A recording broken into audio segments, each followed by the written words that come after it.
لينطلق الآن سيداتي وسادتي الشوط الخامس كالعادة انطلاقة بطيئة لمونسيور أوكي من البداية، بينما هنا انطلاقة الجواد برنس بونير هو اللي يتصدر السباق من البداية، وثم يأتي في المركز الثاني الشعار البرتقالي جورج دي فيرس، بينما المركز الثالث هنالك هونست بوي بقيادة الفارس أحمد مكي.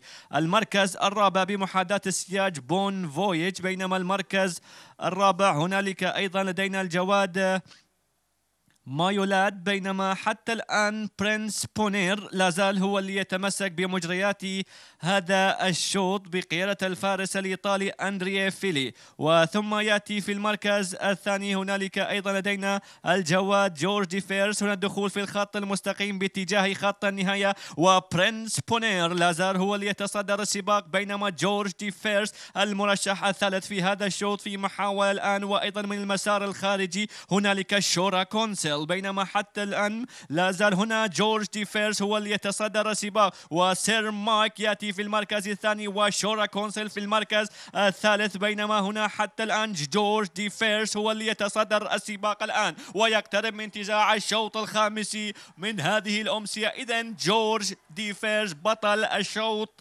الخامس. إكويفالنت في المركز الثاني، المركز الثالث جاء به سير مايك، بينما المركز الرابع شورا كونسل. في هذه الأمسية الفائز في الشوط الأول مع ناردين، والشوط الثالث